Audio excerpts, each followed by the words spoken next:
This is the Anna Griffin envelope die. These are huge.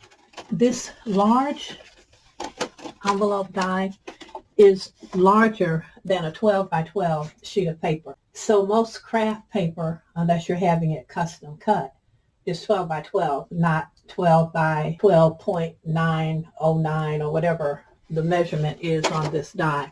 So you'll have to turn the die at an angle on a sheet of 12 by 12 paper so that you can get a piece long enough. As I said, I had to angle it on a piece of 12 by 12 cardstock because this is almost 13 inches, and I don't have any 13-inch long paper in my studio, and I have more than 100 12 by 12 pads.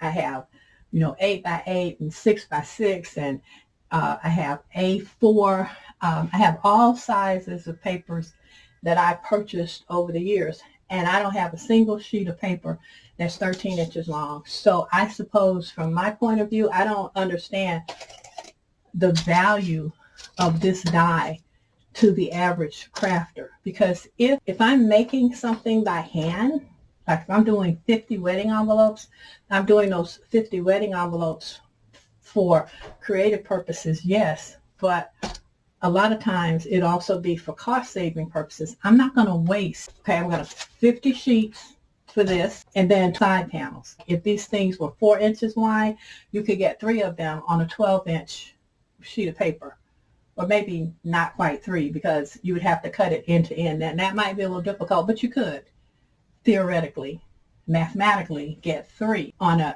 so any way you look at it, this, to me, the problem with this die is not the dies themselves and how they're designed.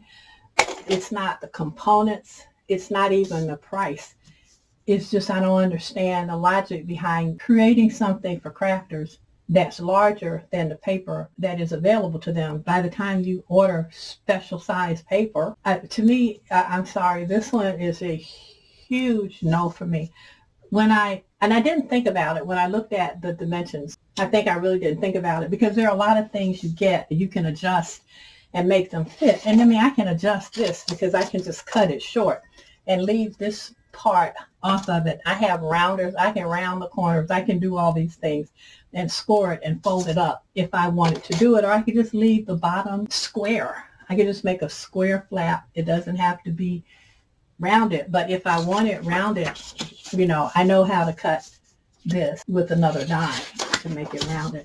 But my thing is, why would I want to go through all that trouble when there are other dies on the market that gives me the exact same style of envelope without the hassle and without the waste of paper? So this one for me is it's a no.